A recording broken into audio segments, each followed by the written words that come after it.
अस्सलाम वालेकुम everyone, welcome to another lecture on lectures on demand by Maheen Zafar.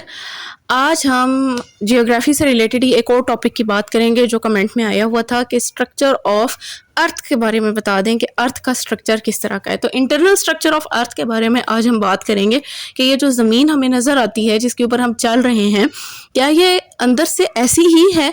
इसके नीचे भी तो कुछ होगा ना। जब हम कहते हैं कि ज़मीन के नीचे पानी एग्जिस्ट करता है तो ज़मीन के अंदर कुछ लेयर्स होंगी। तो इंटरनल स्ट्रक्चर ऑफ अर्थ को पढ़ने के लिए ये समझ लें कि 3 लेयर्स हैं जो कि अर्थ की मौजूद होती हैं। एक होती है सबसे ऊपर वाली लेयर जिसको हम फर्स्ट लेयर ऑफ अर्थ कहते हैं, या जिसके ऊपर हम चल फिर रहे होते हैं, इसको हम कहते हैं अर्थ क्रस्ट। ठीक है, क्या हम कहते हैं? Earth crust. ये फर्स्ट लेयर ऑफ अर्थ है। अब इस इमेज को देखें, ऊपर हम इसको कहते हैं कॉन्टिनेंटल क्रस्ट और जो नीचे वाली लेयर है इसको हम कहते हैं ओशियानिक क्रस्ट।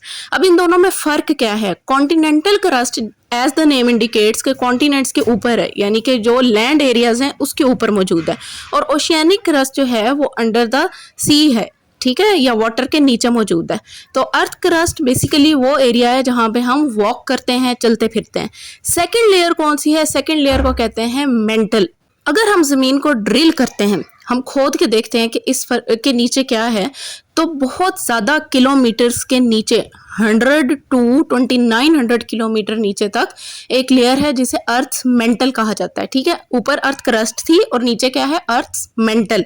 अब अर्थ मेंटल की भी 2 फर्दर लेयर्स होती हैं। जो क्रस्ट वाली साइड पे है उसको कहते हैं अपर मेंटल, और नीचे होती है लोअर मेंटल। जो अपर मेंटल की ऊपर वाली लेयर है उसे लिथोस्फेयर कहते हैं और नीचे वाली को एस्थीनोस्फेयर कहते हैं। लिथोस्फेयर क्रस्ट वाली साइड होगी और जो एस्थीनोस्फेयर है वो लोअर मेंटल वाली साइड। क्रस्ट की अगर हम बात करें तो वो ग्रेनाइट से बनता था, और जो मेंटल है, मेंटल में oxygen, iron, silicates of magnesium and aluminium present होते हैं, जिसकी वजह से ये बहुत ज़्यादा एक्सट्रीमली हॉट लेयर होती है मेंटल, स्पेशली लोअर मेंटल।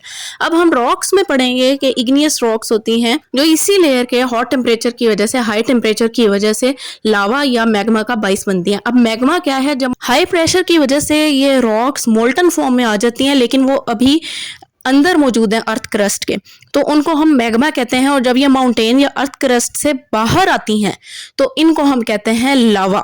ये थी 2 लेयर्स ऑफ अर्थ। नंबर 1 थी क्रस्ट और दूसरी थी मेंटल। अब अगर हम मजीद अर्थ को ड्रिल करें तो इनर मोस्ट लेयर अर्थ की उसे कहते हैं earth core. Crust, mental and core.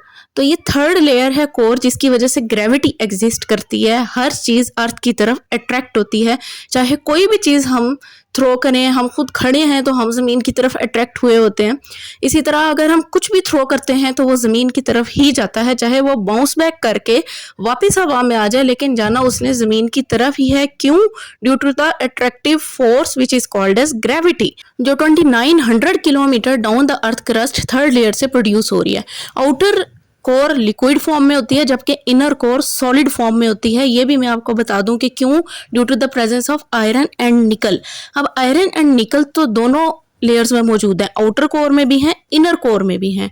Outer core में ये लिक्विड फॉर्म में ही होती है क्योंकि मेल्टिंग हो जाती है ड्यू टू हाई टेम्परेचर, जबकि इनर कोर में अपर लेयर्स के हाई प्रेशर की वजह से वो सॉलिड फॉर्म में ही रहती हैं। तो आउटर कोर लिक्विड जबकि इनर कोर सॉलिड फॉर्म में।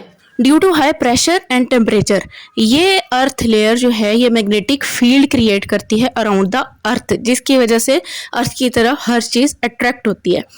और इसको हम फील किस तरह से कर सकते हैं? ये बिल्कुल अर्थ इस टाइम पे ऐसे बिहेव करती है जैसे एक बार मैग्नेट, बिल्कुल उसके भी नॉर्थ और साउथ पोल एग्जिस्ट कर रहे होते हैं। अगर हम कंपास रखें तो हमें डायरेक्शन पता लग जाती है। अब क्वेश्चन ये है कि क्या वाकई ही किसी इंसान ने अर्थ को ड्रिल करके देखा होगा या नहीं? क्या ऐसा असल में हुआ होगा या ये इंस्ट्रूमेंट्स के थ्रू ही है? तो ये इंस्ट्रूमेंट के थ्रू ही सारी स्टडी है, लेकिन एक दफ़ा रशिया में ड्रिल किया गया था। 1970 में ये स्टार्ट हुआ था और 1994 तक ये चलता रहा था ड्रिलिंग प्रोसेस, और फिर स्टॉप करने की वजह ये थी कि टेक्निकल इश्यूज आ रहे थे, बिकॉज टेम्परेचर 220 डिग्री सेंटीग्रेड तक पहुंच गया था और ये जो डेप्थ है ये ऑलमोस्ट 7.6 माइल्स तक है।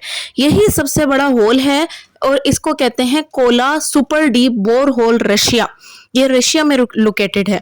और यहाँ पे आप नोट कर लें कि असल में जो अर्थ क्रस्ट का यानी इनर मोस्ट लेयर का जो टेम्परेचर है वो ऑलमोस्ट 6 to 7,000 डिग्री सेंटीग्रेड है, और जो डेप्थ है वो भी 6,000 किलोमीटर से ज़्यादा की है। तो इससे आप अंदाज़ा लगा सकते हैं कि अर्थ की इनर लेयर की डेप्थ, प्रेशर और टेम्परेचर कितना ज़्यादा एक्सट्रीम लेवल तक जाता है। अभी इसकी सारी स्टडीज़ अंडर प्रोसेस हैं। कोर की इसीलिए स्टडीज़ अभी चूंकि इक्विपमेंट्स के थ्रू हो रही हैं तो अभी अंडर प्रोसेस हैं। बहरहाल इतनी ज़्यादा deep studies specially magnetic field के बारे में पता लगाना ये साइंस की एक बहुत अहम डिस्कवरी है। तो आज हमने पढ़ा इंटरनल स्ट्रक्चर ऑफ अर्थ के बारे में, 3 layers, outermost crust, then mantle, then core, और इनकी सब लेयर्स को भी स्टडी किया। तो अगर आप चाहते हैं कि मैं आपको इंटरनल स्ट्रक्चर ऑफ अर्थ का मॉडल बनाना सिखाऊं तो ज़रूर कमेंट सेक्शन में बताइएगा। लाइक, शेयर एंड सब्सक्राइब ज़रूर कर दें। अल्लाह हाफिज़।